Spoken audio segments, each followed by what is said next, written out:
Hey everybody, Dirili here. Thank you so much for joining me for another episode of the Amazing Shinsengumi, Heroes in Love. We are on Shinpachi Nagakura's route. We are on chapter 2 with him. Thanks for helping out. I had the feeling he is going to be the most clueless of all the guys in this game, and we're going to have, the hardest time getting together with him and any intimacy with him in this game.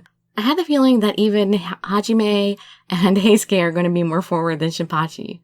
But that remains to be seen. Who knows? Maybe we'll just stumble into some romantic situations. Let's see if we get anywhere anytime soon. You can just sit back, relax, and let me read you a story. Tweet, tweet. I heard a sparrow singing outside, and I rubbed my tired eyes. Huh? What did I do last night? I contemplated whether I tried to stay up and wait for Shinpachi or not. I guess I ended up falling asleep. I quickly started to get up. A freeloader like me couldn't just lay in bed all day. Did he carry me to bed? It's already morning, so Shinpachi had to have come back, right? I'll go see if he's here, and I can thank him. Don't walk in on naked anywhere. I wonder where Shinpachi could be. As I looked for Shinpachi, I saw the landlord walking down the hall. Oh, Chizuru, good morning. Good morning. Thank you again for helping me last night. Oh, you're too sweet. You are very welcome. If you need anything, feel free to ask me anytime. Okay, thank you. By the way, do you know where Shinpachi is? If you're looking for Shinpachi, he just got back. He should be sleeping in his room. Then I shouldn't disturb him.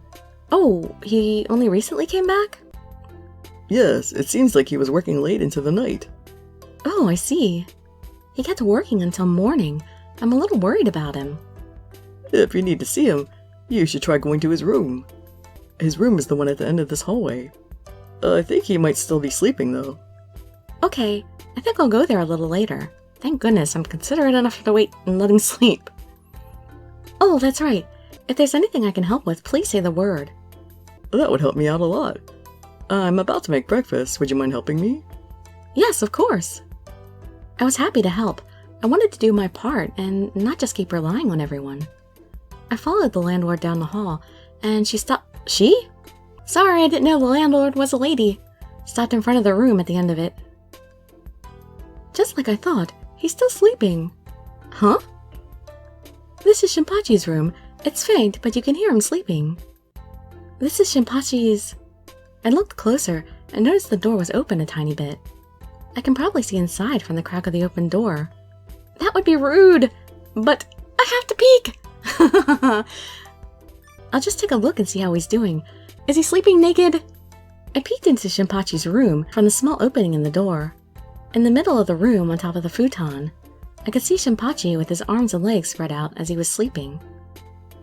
Snore. I didn't expect him to look so innocent while he slept. I smiled seeing Shinpachi sleep like that. Then I heard a voice from behind my back. What are you doing standing in front of someone's room? What? I was surprised and turned around. Okita Soji, the captain of the First Corps, was standing there. Were you looking into his room? No, He looked down at me with an expressionless face. I couldn't tell what Soji was thinking.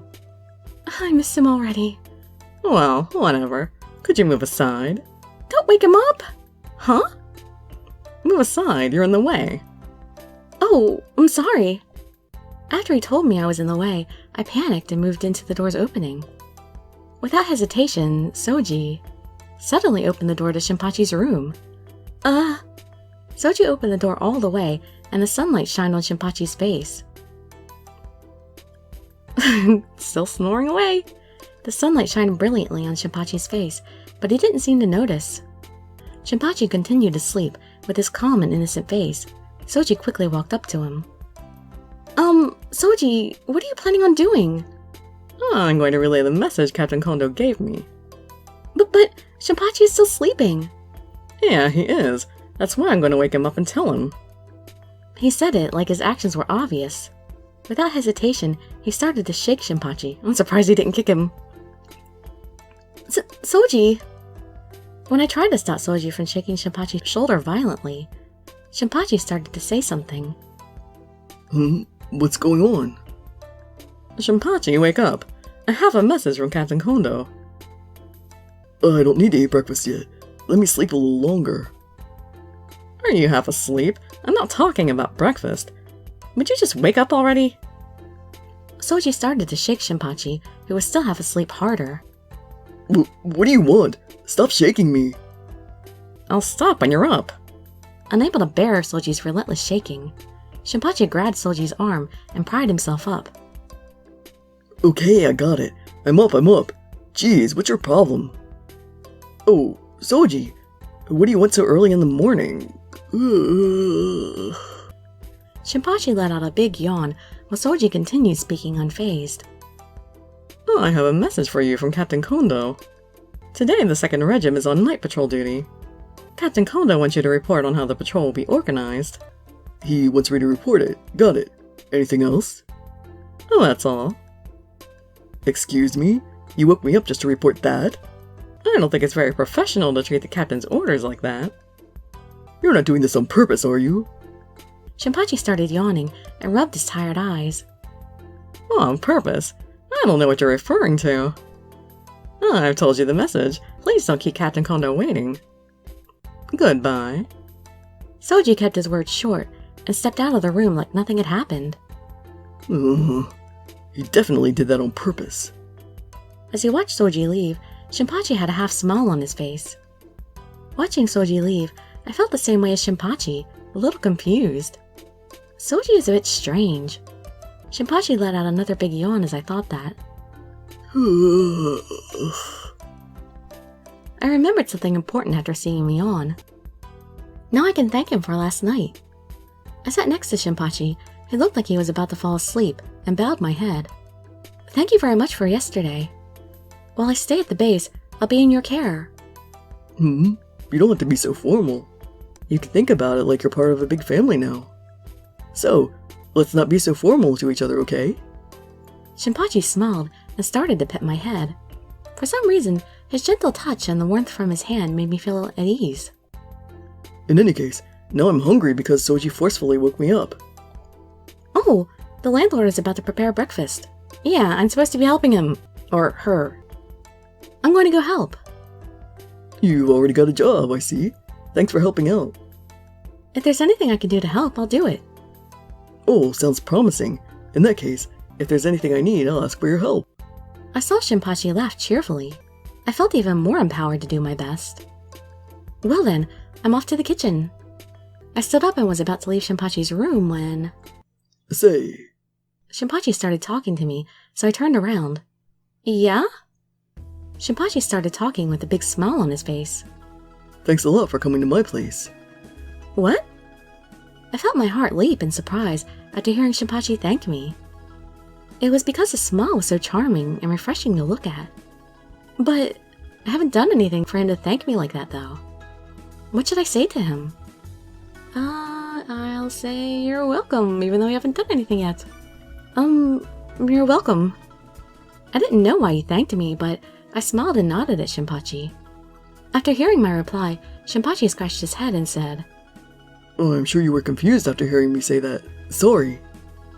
You might think I have no reason to thank you since you just came here last night, but I don't really get it. But when you're here, I had the feeling good things are about to happen. Seeing you here after I woke up, I started to feel really calm. I can't say it very well, but it's like you have a calming nature. Same to you. It looked like Shinpachi lost track of his thoughts. He folded his arms and tilted his head. Sorry. What was I trying to say?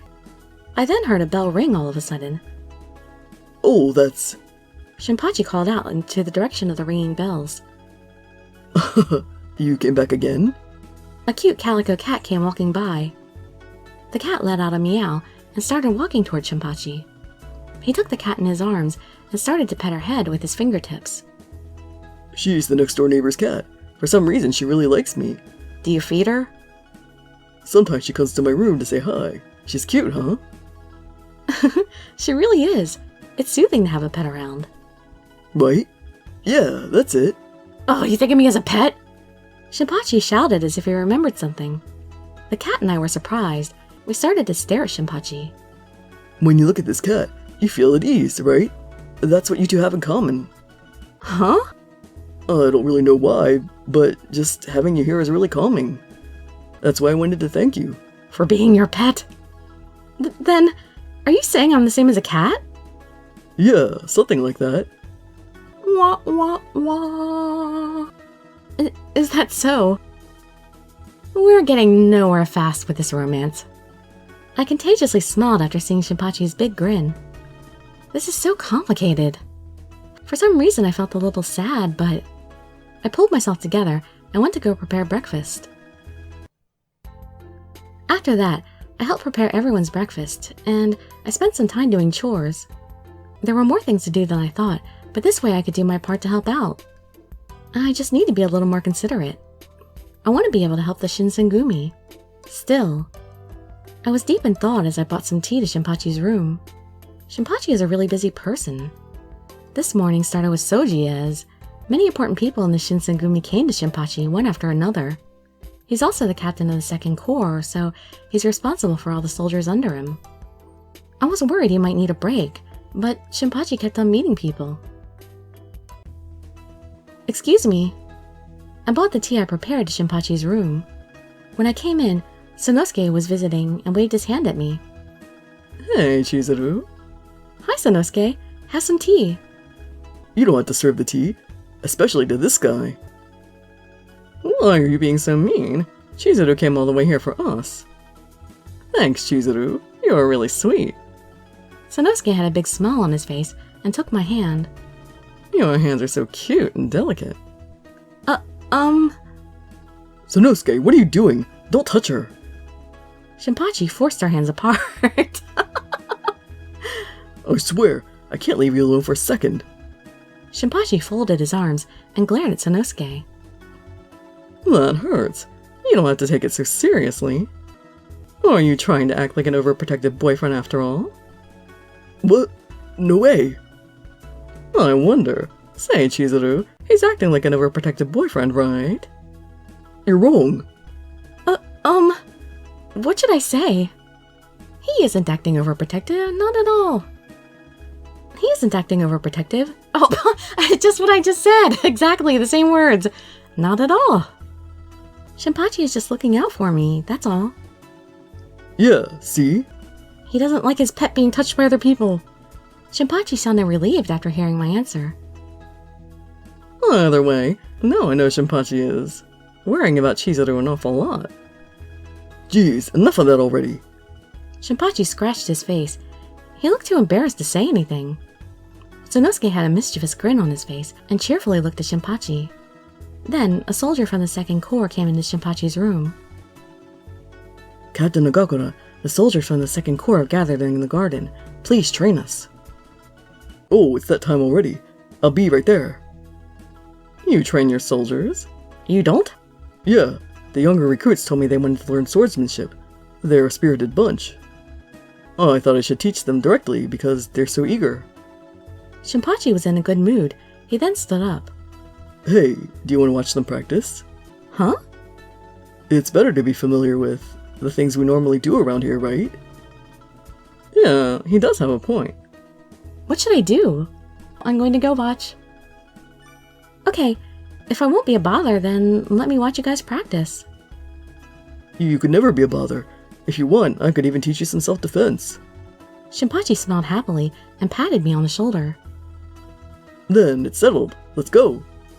Shinpachi said his words so refreshingly, he tugged my hand and led me to the garden. Amazing!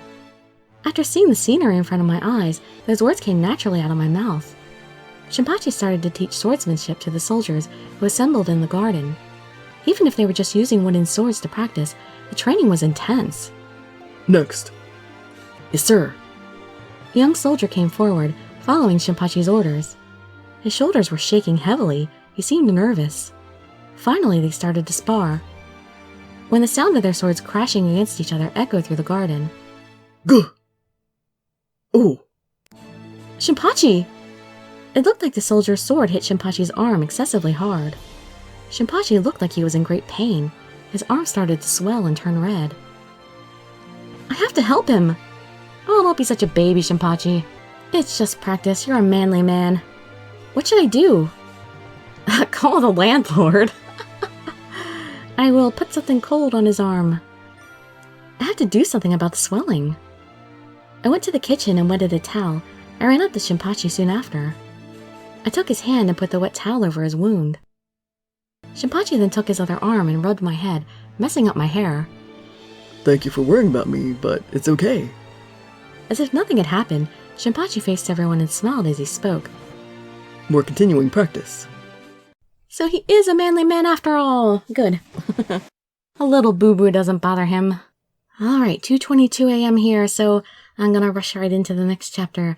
Hope to see you there or in some of my other videos. And I'd be so grateful for any likes, comments, subscriptions, or shares with your friends to show some support. Thank you so much for joining me, and I wish you all health, happiness, and safety. Dirili signing out. Bye-bye, everybody.